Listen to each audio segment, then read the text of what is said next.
Jadi yang dibutuhkan sidang ini bukan teman-temannya Pak Jokowi, tapi ijazah aslinya. Nah, seperti bagaimana saya di jalan diminta SIM yang saya tunjukkan teman-teman saya. Dulu saya ngurusinnya sama ini, nggak menyelesaikan masalah Bapak Mahmud ya. Nah mudah-mudahan nanti ending dari sidang ini, saya berharap, berdoa, bermohon, ya Allah mudah-mudahan ijazah aslinya datang di pengadilan ini.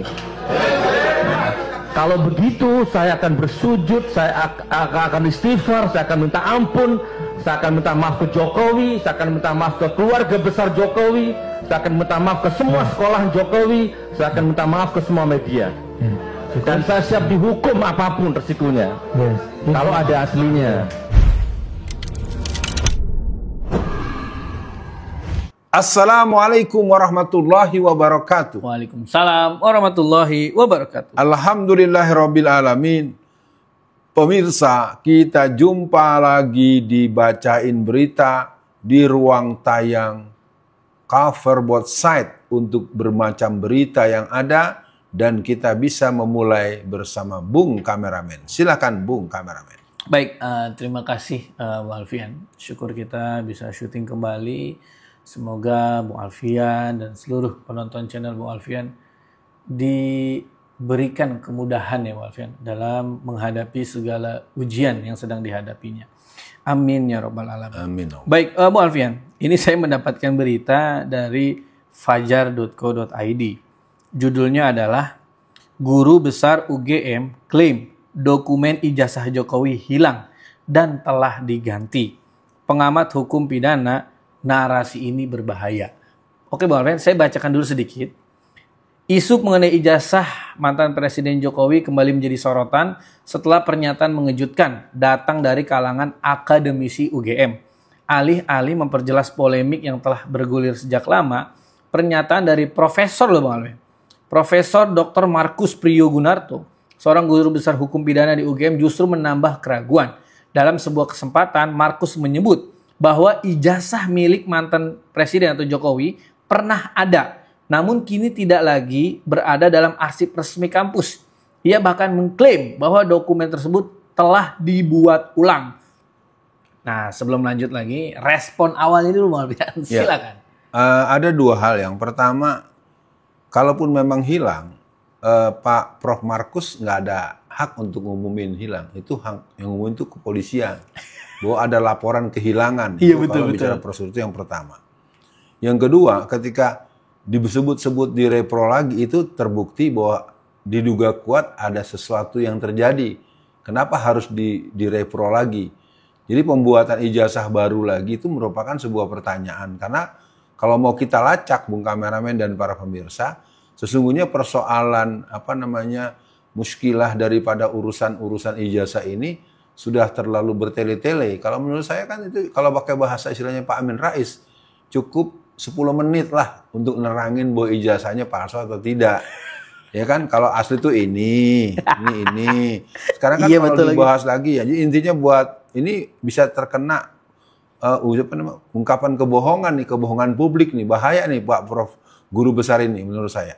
Diduga ya, waktu diduga dia melakukan kebohongan publik. Dan saya pikir buat tim yang sedang bergerak ya, karena hari ini tanggal 14, tim itu kan akan bergerak tanggal 15, 16, 15 ke UGM, 16 ke rumah Jokowi gitu Bung Kameramen untuk menyoal ini.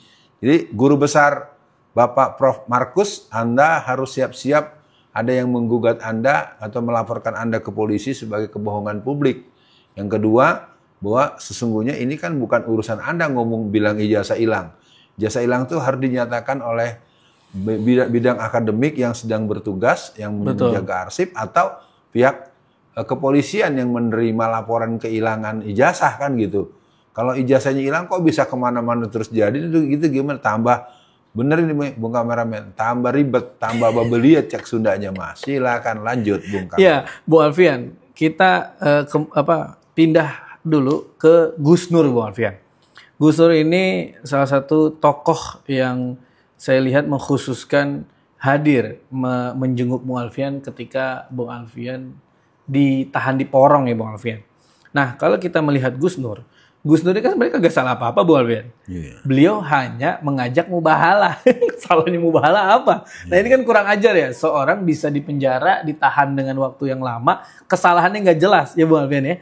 Nah jadi mungkin di sesi tengah ini, apa yang Bung Alfian ingin semangati untuk Gus Nur, dan insya Allah kan dalam waktu dekat ini ya, beliau kan mudah-mudahan akan lepas ya Bung Alfian. Walaupun saya tetap harusnya negara mengganti kerugian beliau ya Bung Alfian selama ditahan. Silakan Bung Alfian. Kepada yang saya hormati sahabat saya Gus Nur, betul Bung Kameramen bahwa di saat saya ditahan di Porong itu sebetulnya Sidoarjo, tetapi Kanwil Surabaya. dia maunya menyebutnya Menkumham ya, Kanwil Menkumham itu maunya disebutnya Porong Surabaya, itu kan ada di Sidoarjo. Ya sudahlah, Sidoarjo Surabaya. Gus Nur insya Allah di tahun ini sudah harus pulang karena memang Amin ya Allah. Sudah hak beliau untuk pulang, dan saya mengucapkan permohonan maaf secara fisik saya tidak bisa datang secara kerap kali, tapi mungkin beberapa kesempatan saya hadir di saat persidangan beliau, mungkin bagian pengetahuan dan permohonan maaf. Yang kedua, buat masyarakat, mari kita sambut kepulangan Gus Nur dengan masuk pada peran-peran kebersamaan kita untuk menghadapi situasi. Yang jelas, Gus Nur keluar itu menunjukkan bahwa tidak bisa dibuktikan bahwa ijazah itu asli. Nah, itu penting itu, ya kan? Karena kalau dia di dalam terus, ya ini ijazahnya masih seolah-olah asli atau tidak. Nah, kan dengan dia keluar berarti ijazahnya memang nggak ada.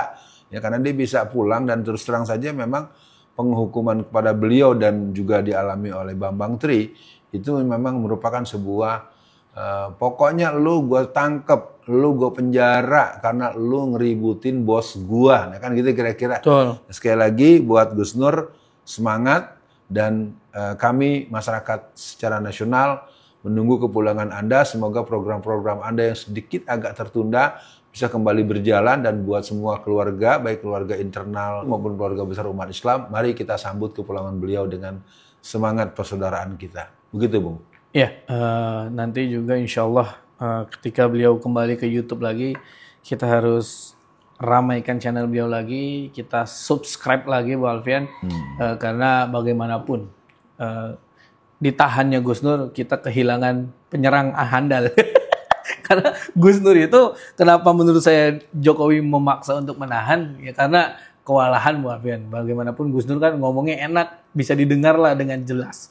Nah Bu Alfian, mungkin untuk akhir sesi kali ini, kita akhiri dengan sedikit membaca menurut hukum tadi Bu Alfian. Jadi pernyataan profesor tadi bukan klarifikasi, tapi justru bentuk belokan substansi Bu Alfian. Kata Damai Hari Lubis, pengamat hukum pidana. Ia mempertanyakan keabsahan pernyataan tersebut dari perspektif hukum. Menurutnya, dalam ranah pidana, pergantian dokumen resmi tidak bisa dilakukan tanpa prosedur hukum yang jelas dan bukti administrasi yang sah. Ini mengkonfirmasi ucapan Bung Alfian di awal tadi. Dalam hukum pidana, dokumen resmi tidak bisa sekadar diganti tanpa prosedur. Jika memang hilang, mana bukti laporannya, mana berita acara kehilangannya, atau verifikasi forensik atas dokumen pengganti itu. Narasi ini berbahaya, ia bisa mengacaukan logika hukum masyarakat. Seolah semua bisa dijustifikasi lewat tafsir pribadi guru besar, bukan lewat mekanisme ilmiah dan hukum yang ketat.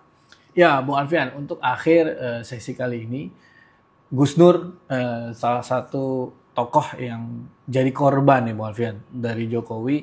Jadi maksud saya di akhir sesi ini pertama Bung Alfian, seperti apa akhirnya adili Jokowi itu harus terjadi gitu kira-kira Bung Alfian. Ini harus adil dong.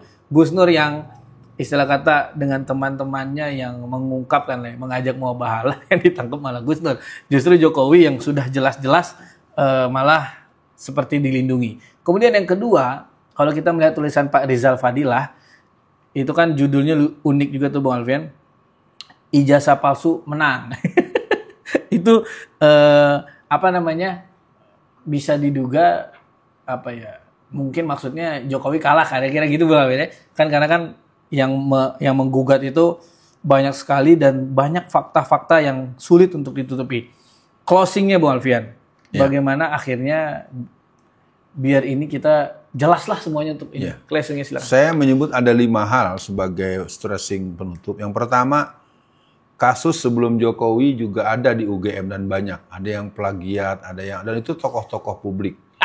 Dan itu semua dibahasakan dengan bahasa di mana UGM mempunyai kekuatan super body untuk mengatakan yang bersangkutan salah. Ketika ada kasus berikutnya, maka yang salah adalah yang melakukan, bukan malah institusi UGM ngebelain yang salah kan itu penting poin. Jadi kasusnya pernah ada. Benar-benar. Yang kedua, ini pelajaran berharga buat semua kita untuk menyimpan dokumen asli, ya melakukan penyimpanan yang aman. Itu mungkin buat Bung Kameramen, buat Bung Alfian dan semua masyarakat. Dan juga jangan coba-coba membuat yang palsu karena orang punya banyak kemampuan dari segi teknologi dan segala macam. Yang ketiga adalah buat panitia apapun ya, panitia penerimaan apa, agar ada deteksi, ada seleksi, antisipasi. Jadi jangan sampai karena keinginan politik Anda membiarkan orang melakukan. Dan ini juga sebenarnya sama dengan yang dialami oleh Gibran. Nah ini lagi-lagi, kalau logikanya Bung Kameramen sebelum saya tutup 2 poin lagi, bahwa kalau sampai Jokowi ditangkap untuk masalah ini atau disidangkan dengan masalah ini, maka Gibran pun harus begitu. Nggak ada alasan karena dia juga punya persoalan. Yang keempat adalah peran Pak Prabowo. Karena kalau Pak Prabowo langsung memerintahkan pada kejaksaan, Kapolri dan pihak-pihak terkait yang berhubungan dengan, apalagi kalau Jokowi ini kan juga KKN-nya banyak, itu selesai dan Jokowi bisa dipanggil kasus ijazah palsu segala macam. Nah, yang terakhir ijazah palsu menang. Itu tuh dimaksudkan adalah orang-orang yang ribut dengan ijazah palsu benar bahwa ijazahnya memang palsu gitu. Kira-kira begitu ya. Betul. Jadi artinya ini catatan buat semua. Sekali lagi, mari kita terus mengawal Indonesia. Jangan energi kita terkuras hanya satu keluarga yang tidak punya guna untuk kedaulatan NKRI, untuk kebahagiaan, untuk kemakmuran dan kesejahteraan. Mari Pak Prabowo dan teman-teman yang masih komitmen untuk Indonesia bersatu, berdaulat untuk kesejahteraan dan kedaulatan. Assalamualaikum warahmatullahi wabarakatuh. Waalaikumsalam warahmatullahi wabarakatuh.